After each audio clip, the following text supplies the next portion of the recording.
తప్పిదం చేసావు అంటే ఆయన దాన్ని ఒప్పుకోడు. దాన్ని ఒప్పుకోకుండా దాన్ని ఏదో ఒక రీతిగా రకరకాలుగా చెప్తాడు ఆయన. అయితే దావీదు అలా కాదు, నేను పాపం చేశాను అంటాడు. చూడండి 2 సమూయేలు గ్రంథం 12వ అధ్యాయం. 2 సమూయేలు గ్రంథం 12వ అధ్యాయం 13వ వచనం చూడండి. నేను పాపం చేసి తినని దావీదు నాతానుతో అనగా, నాతాను నీవు చావకుండునట్లు యెహోవా నీ పాపమును పరిహరించెను. ఇప్పుడు 1 సమూయేలు 15వ అధ్యాయం చూడండి. 1 సమూయేలు 15వ అధ్యాయము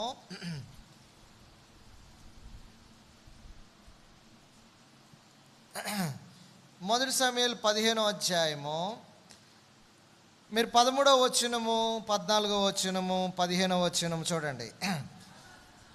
తర్వాత అతడు సౌలు నొద్దకు రాగా, సౌలు యెహోవా వలన నీకు ఆశీర్వాదం కలుగునుగాక, యెహోవా ఆజ్ఞను నేను నెరవేర్చితిననగా, సమూయేలు అలాగైతే నాకు వినపడుచున్న గొర్రెల అరుపులను ఎడ్ల రంకెలను ఎక్కడివి అని అడిగాను. అందుకు సౌలు, అమాలేకుల యొద్ద నుండి జనులు వీటిని నీ దేవుడైన యెహోవాకు బలులు అర్పించుటకు జనులు గొర్రెల్లోనూ ఎడ్లలోనూ మంచి వాటిని ఉండనిచ్చిరి, మిగిలిన వాటి అన్నిటిని మేము నిర్మూలం చేసి అన్నాడు. అక్కడి నుంచి దాదాపుగా 29వ వచనం వరకు సౌలు సమూయేలుతో వాదిస్తాడు. అయితే దావీదు అలా వాదించాడు నాతానుతో. అయితే చివరికి ఏమంటాడంటే 30వ వచనంలో సౌలు చూడండి, అందుకు సౌలు నేను పాపం చేసి తిని, అప్పుడే 12వ వచనం 13వ వచనం దగ్గరే తను ఫెయిర్గా ప్లెయిన్గా తను చేసిన పాపాన్ని ఒప్పుకుంటే సరిపోయేది. కానీ తను అక్కడ ఒప్పుకోలే. దాదాపుగా 5 సార్లు 6 సార్లు సమూయేలుతో వాదం పెట్టుకుంటాడు.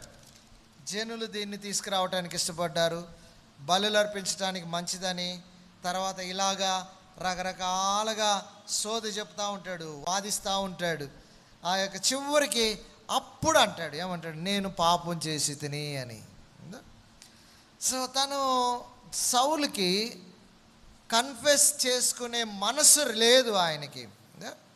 అసలు కన్ఫెషన్ అనేదే తన జీవితంలో లేదు. అయితే దావీదు తన జీవితంలో నేను పాపం చేసి తిని అని ఒప్పుకోగలిగినాడు. అయితే ఆయన ఆ సందర్భాన్ని బట్టే 51వ కీర్తన అద్భుతమైన విధానంలో రచించాడు. సరే, ఇప్పుడు పాపం చేశాడని ఒప్పుకున్నంత మాత్రాన మనం చేసిన పాపము అంత కొట్టివేయబడదు కదా.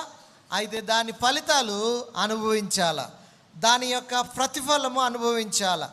ఏదైతే విత్తుతామో, ఏదైతే పాపము చేస్తామో అంటే బుద్ధిపూర్వకంగా ఆ యొక్క దేవుని ఆత్మ నువ్వు ఇది చేయకూడదు, ఇది మాట్లాడకూడదు, ఇలా వెళ్ళకూడదు, ఇది నీకు ఆత్మకు వ్యతిరేకమైనది అని ఆత్మ నీకు హెచ్చరిక చేస్తున్నా కూడా నువ్వు దాన్ని పక్కన పడేసి నీ శరీరానుసారంగా దావీదు వలె ఆ యొక్క పాపములో పడిపోయిన పరిస్థితి ఉంటుంది చూసావా, దాని ఫలితాలు కోసుకోవాల్సిందే.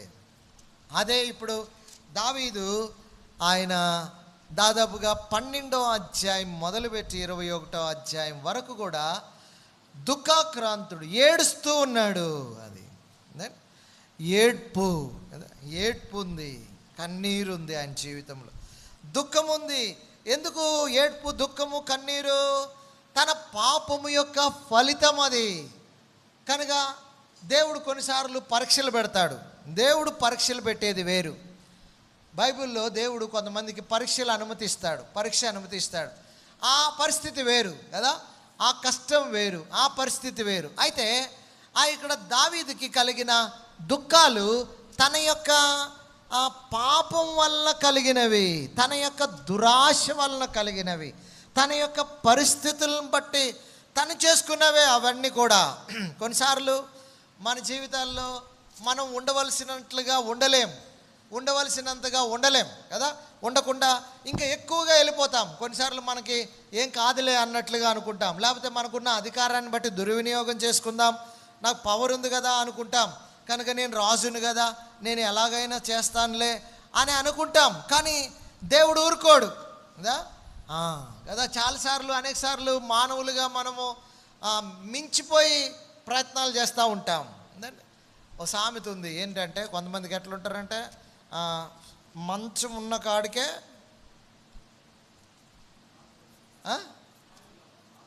మంచం ఉన్న కాడికే కదా. నా కాళ్ళు పెద్దవి కాబట్టి పెద్ద మంచం కావాలంటే చెప్పండి, అర్థం కాలే మీకు పాయింట్ కదా. మనం ఎంతవరకు, మన స్థాయి ఎంతవరకు, మన జీవితం ఎంతవరకు ఉంది అనేది మనం గుర్తుంచుకోవాలి.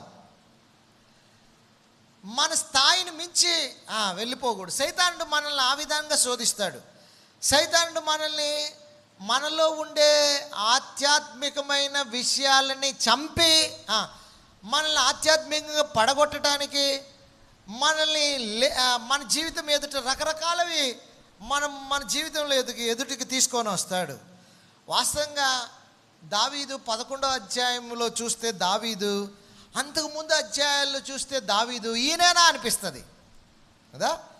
అభిషేకం నొందినవాడు, అనేక తలాంతులు కలిగినవాడు, యుద్ధశూరుడు, గొలియాతుని చంపినవాడు, కార్యములు యందు నేర్పరి కనుక తరమబడుతున్నప్పుడు కూడా దేవుని యొక్క కాపుదలకు అప్పగించుకున్నవాడు. తర్వాత సార్వభౌముడుగా ఎన్నో గొప్ప కార్యాలు, దైవ కార్యాలు దేవుని దేశం కొరకు చేసినాడు. ఇలాంటి వ్యక్తిలో 11వ అధ్యాయం అనేది ఉంది అనేది దేవుడు తీసేయొచ్చుగా. లేదు, రాసి పెట్టాడు. దేవుడు ఒక ఉద్దేశంతో రాసి పెడతాడు. కనుక దాని నుంచి మనం పాఠాలు నేర్చుకోవాలి. ఆ పాఠాలు నేర్చుకోకపోతే దాని ఫలితాలు మన జీవితంలో అనుభవించాల్సిందే కదా.